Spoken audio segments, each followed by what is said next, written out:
Hello and a very warm welcome to my channel. This morning, we give you a piece of breaking news. Meghan and Harry stole more than $50,000 on overtime and logistics costs in Canada.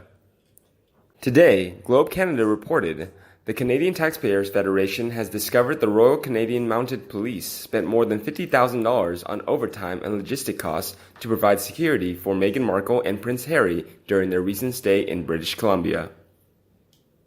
The Duke and Duchess of Sussex had been living in Canada after announcing their departure from their duties as senior members of the royal family.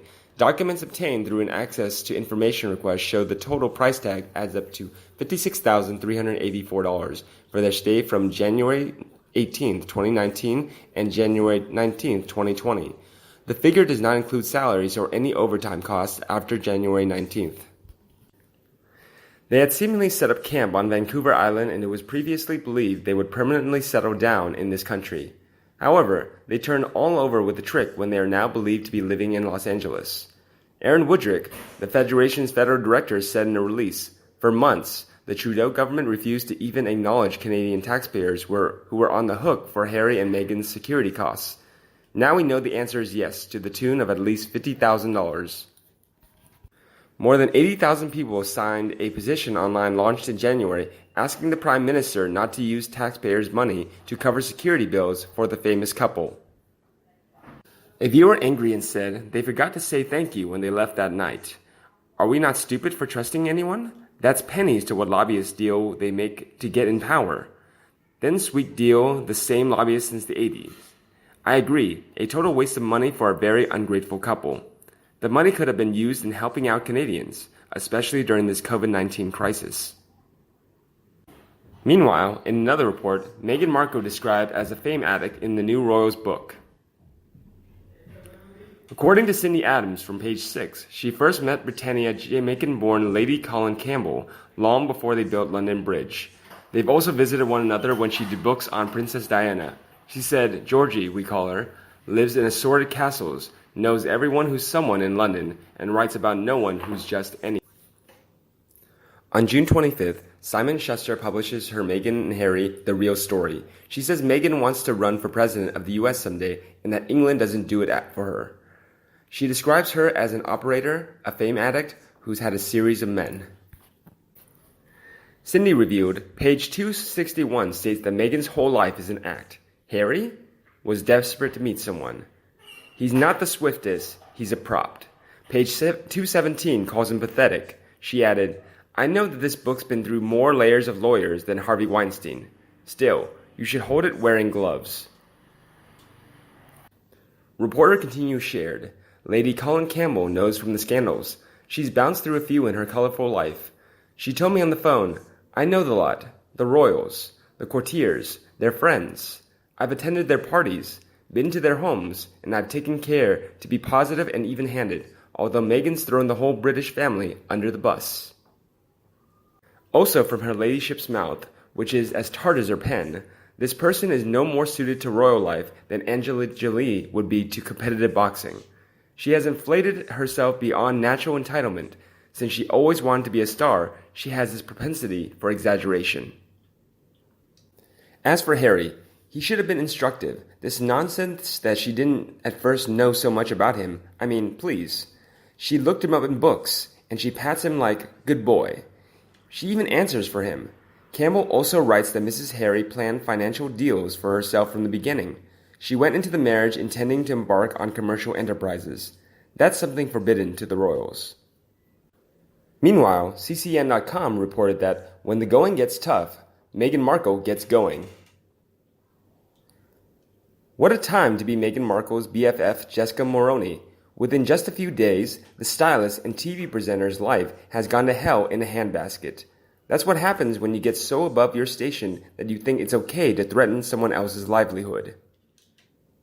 Of course, I'm referring to Mulroney's barrage of hate against lifestyle blogger Sasha Exeter.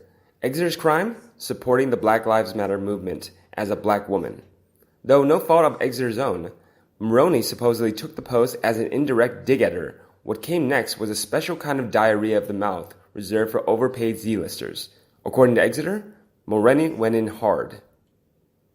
You think your voice matters. Well, it only matters if you express it with kindness and without shaming people who are simply trying to learn. If only Jessica knew that hitting that send button would end up costing her entire career. Now, she's hiding in her Toronto home trying to pick up the pieces of a life that she blew up with her ignorance. Her family is rallying around her. But where's Meghan?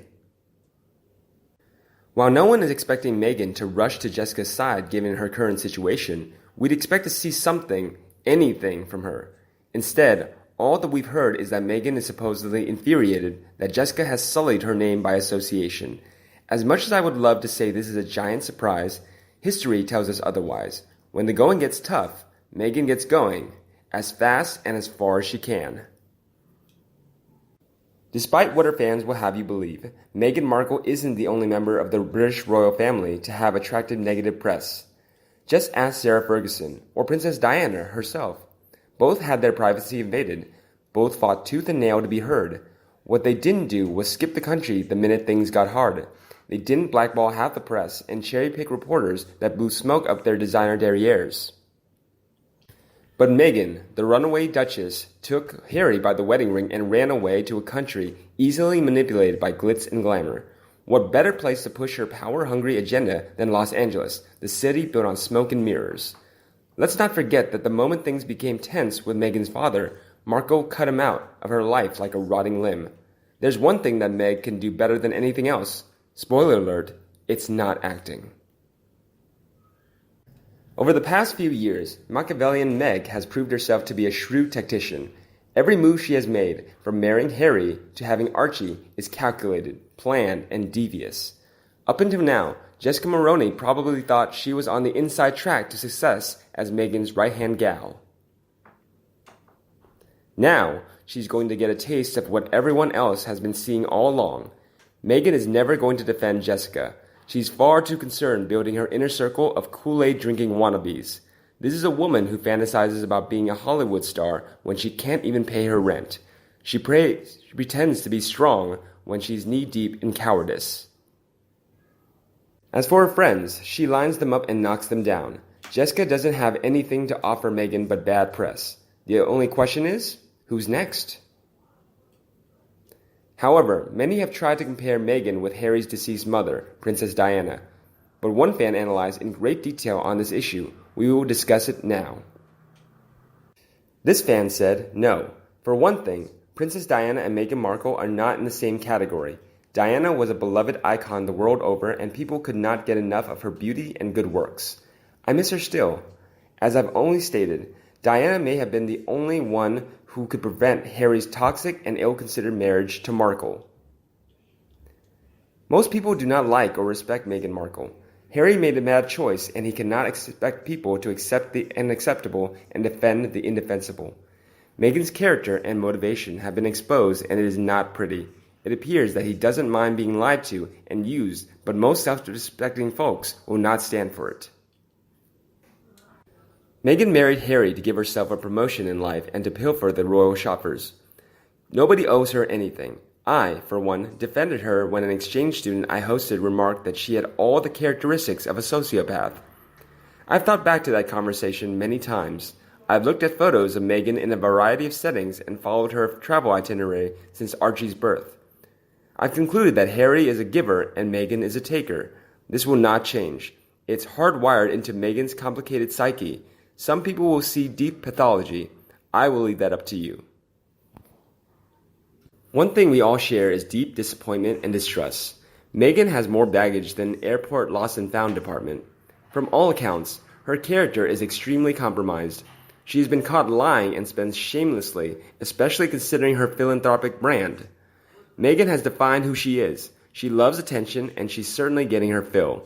Until Harry can grow up and stop making comments like, what Meghan wants, Meghan gets. The two of them will look like overgrown and spoiled juveniles. Meghan has broken her father's heart, and she has been held accountable in the media. The Queen encouraged Meghan to heal the relationship, advice that fell on deaf ears. She really does not care if the only parent who raised her drops dead tomorrow. This is reprehensible. I am a divorced parent as well. If my son treated me this way, I would feel worthless and broken. Meghan's behavior toward Thomas is ruthless. When Thomas dies, will Meghan feel the pain of guilt and regret? Probably not. She will find a way to justify hiding and neglecting the only parent who actually stayed around and raised her to adulthood. Ouch. You be the judge of her psychological health. And you, what do you think about Meghan Markle? Please let me know in the comment section below, and everyone can also discuss it. Remember to like and share my video for anyone you think needs it, and please subscribe to the Sussex Daily News channel to get more news from the royal family. Now, have a nice day and see you in the next videos.